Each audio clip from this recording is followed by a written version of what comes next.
तो देखिए कैसे हैं आप सब। आई होप कि आप सब बढ़िया होंगे। तो आज आपके लिए हम लेकर क्या लाए हैं, मेंस्ट्रुअल साइकिल के बारे में, यानी जो मासिक चक्र होता है जिसको बोलते हैं आवर्त पीरियड बोलते हैं। पीरियड क्यों आता है, कैसे आता है, अगर नहीं आया तो क्या हुआ, प्रेग्नेंट कैसे होंगे, मतलब ये सब से सारी जानकारी आपको इस वीडियो में देंगे, जो कि सारे क्लास वालों को जरूर प्लस मतलब ये बेसिक नॉलेज जो कि सबको पता होना चाहिए।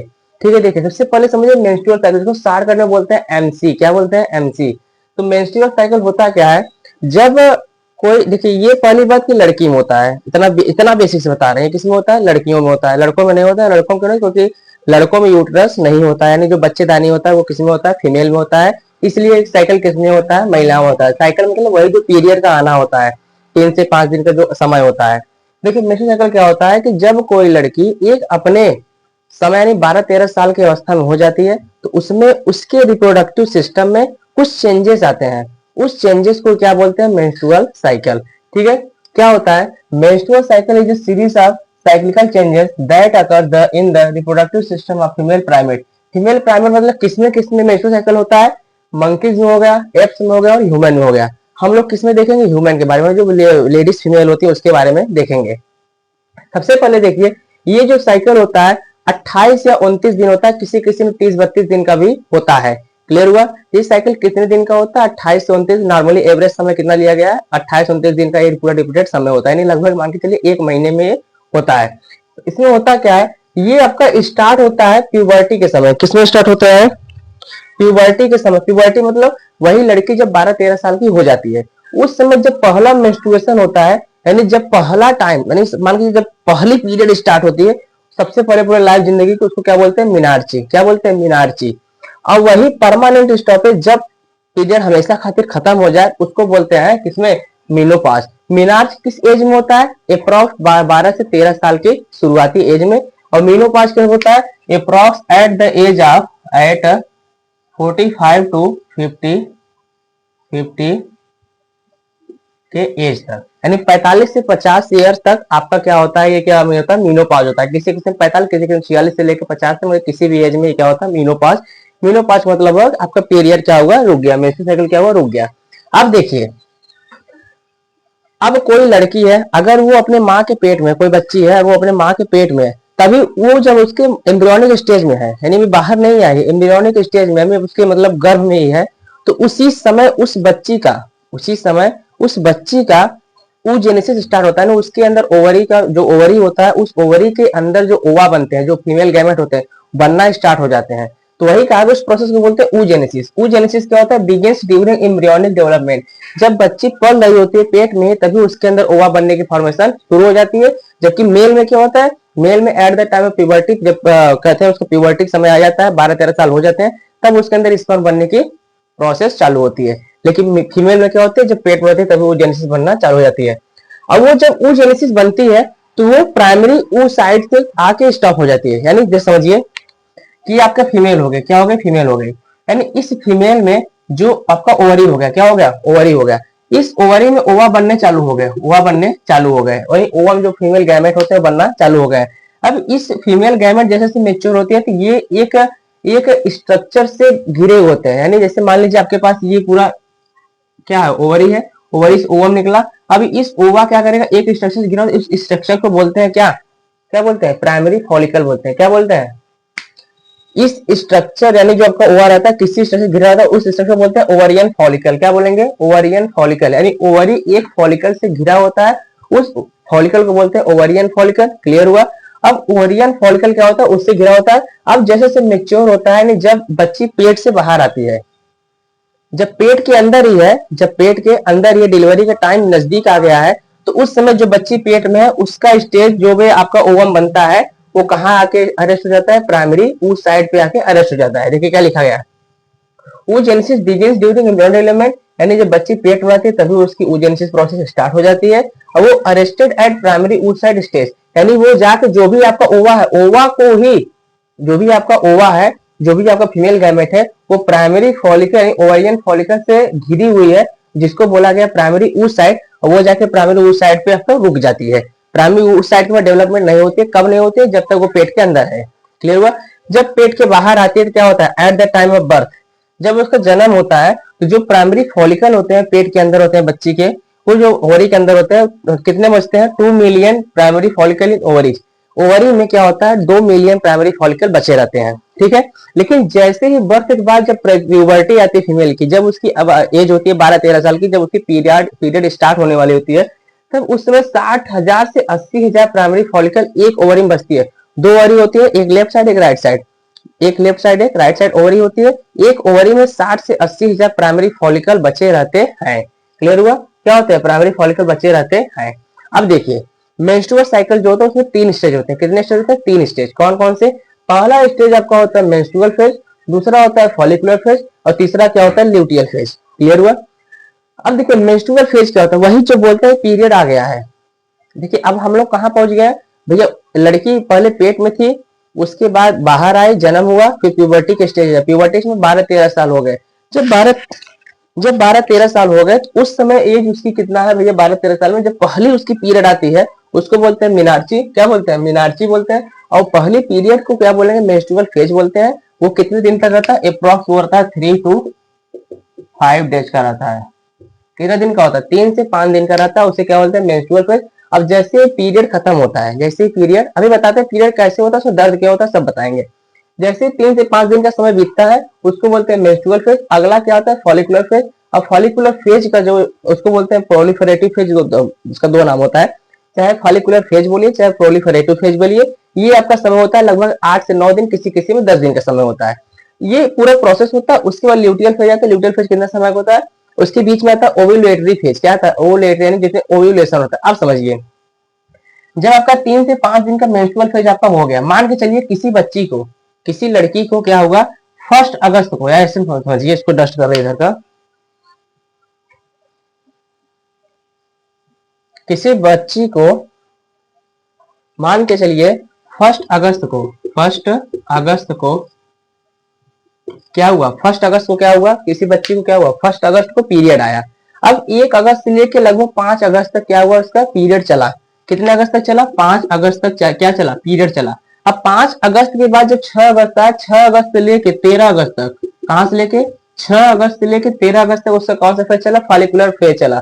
फॉलिकुलर फेज क्यों बोला गया, क्योंकि इसमें जो आपको फॉलिकल्स होते हैं, कौन से फॉलिकल, प्राइमरी फॉलिकल्स आपके बचे हुए थे। ध्यान समझिए, जब प्यूबर्टी आया तो एक ओवरी के अंदर 60 से 80 जो प्राइमरी फॉलिकल बचे हुए, वही प्राइमरी फॉलिकल क्या करता है, 6 से 13 दिन के अंदर मेच्योर होता है। क्या होता है, मेच्योर होता है। और जैसे ही 14वां दिन स्टार्ट होता है, 14th डे स्टार्ट होता है, यानी 14 अगस्त को क्या होगा, एक ओवरी में से एक प्राइमरी फॉलिकल डेवलपमेंट होकर क्या बनाता है, ग्राफिन फॉलिकल बनाता है।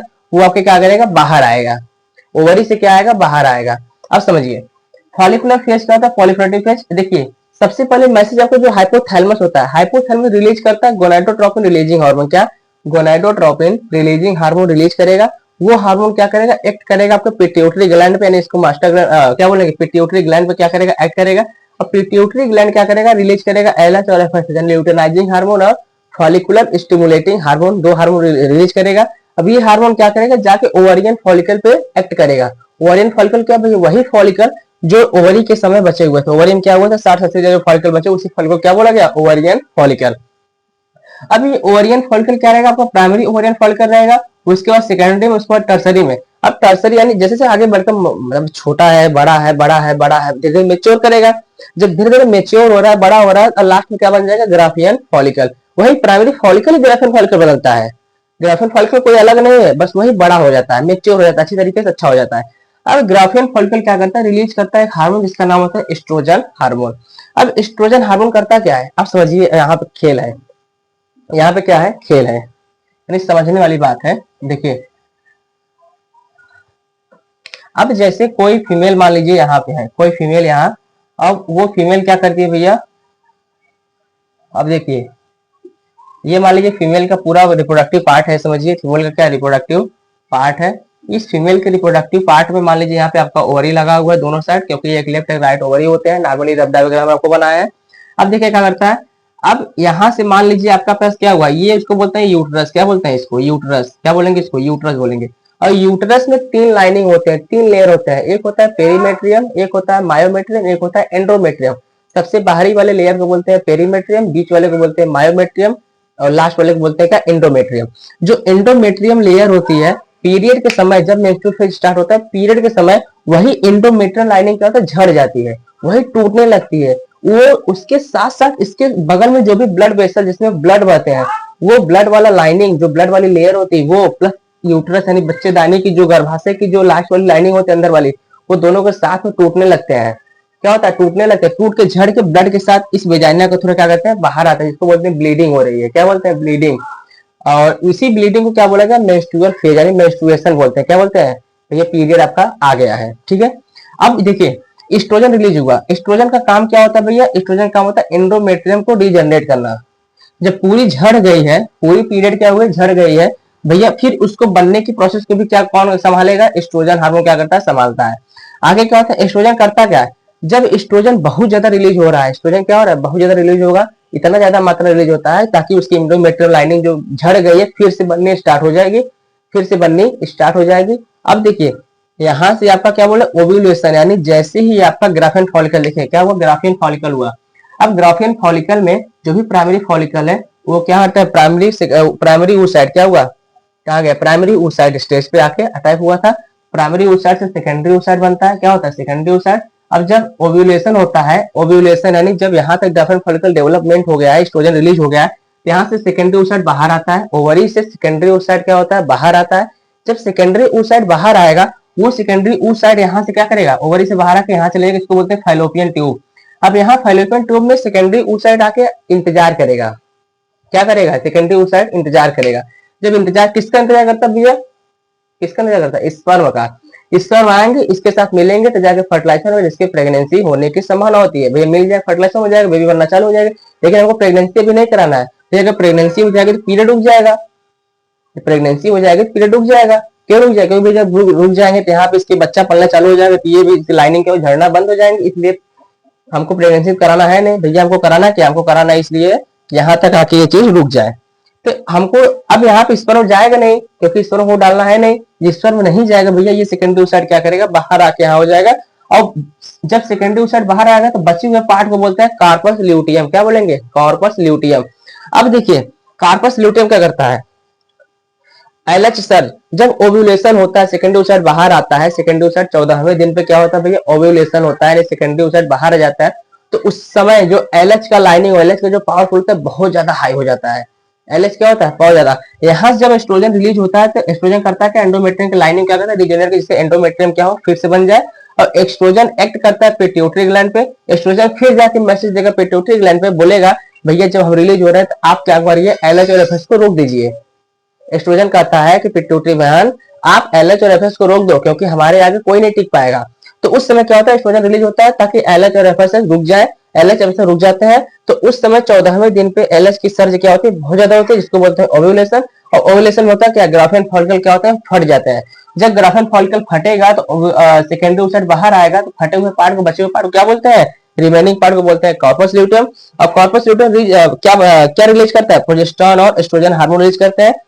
अब प्रोजेस्टेरॉन रिलीज, प्रोजेस्टेरॉन करता क्या है, जो एस्ट्रोजन एंडोमेट्रियल लाइनिंग को बना रहा था, एंडोमेट्रियल लाइनिंग को बना रहा था एस्ट्रोजन, लेकिन उसको मेंटेन करेगा, उसको अच्छे से मैनेज करेगा, कौन करेगा, प्रोजेस्टेरॉन मैनेज करता है।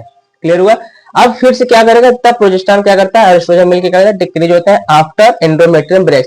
अब उसके बाद जब मेंटेन हो गए तो फिर अगर मान लीजिए यहाँ पे वेट करते करते कोई स्पर्म नहीं आया, तो फिर से क्या करेगा, यहाँ पे डीजनरेट हो जाएंगे। क्या हो जाएंगे, डीजनरेट हो जाएंगे। इस पर यहाँ से ओवा क्या करेगा, खत्म हो गए इस ब्लीडिंग के थ्रू, यानी यहाँ पे क्या करेगा, इस पर जो भी ब्लीडिंग होगा, फिर से एंडोमेट्रियल लाइनिंग टूटेगा, फिर से पीरियड आपका स्टार्ट हो जाएगा।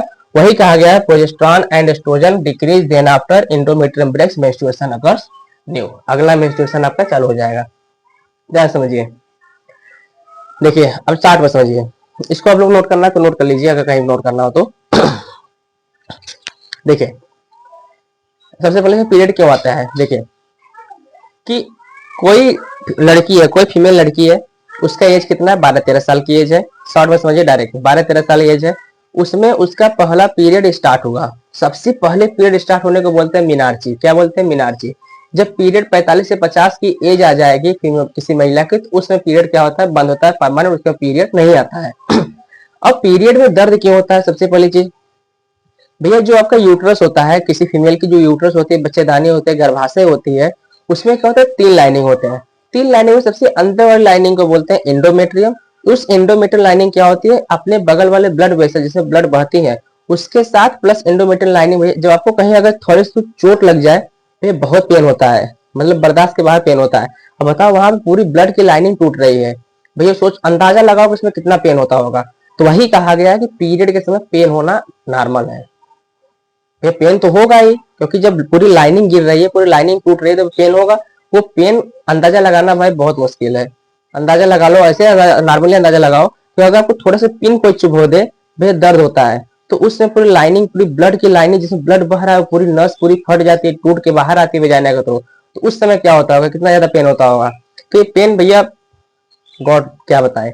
क्लियर हुआ। तो इस तरीके से क्या होता है, पेन होता है।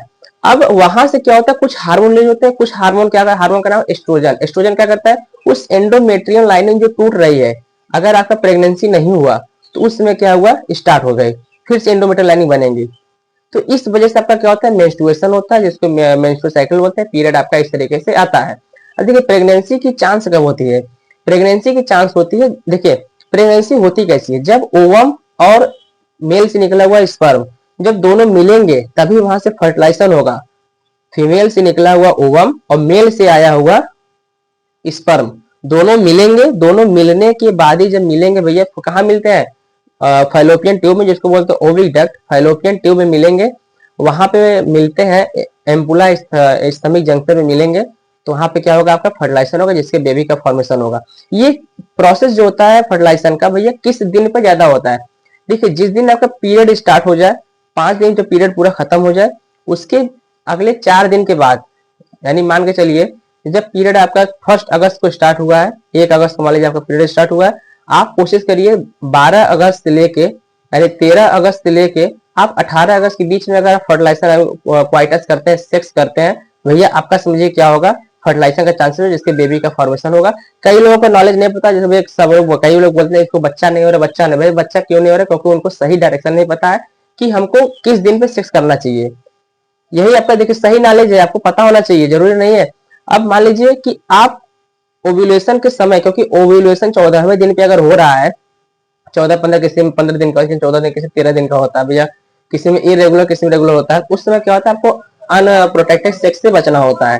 अगर आप उस समय कोइटस करते हैं, सेक्स करते हैं, भैया आपको क्या होगा कि जो भी ओव्यूलेशन से जो भी ओवम निकला हुआ है, वो ओवम जाके फैलोपियन ट्यूब पे बैठ के आपका इंतजार करेगा। अगर कहीं से इस पर मिला, उसको फर्टिलाइजेशन का चांस मिला, तो फर्टिलाइजेशन हो जाएगा।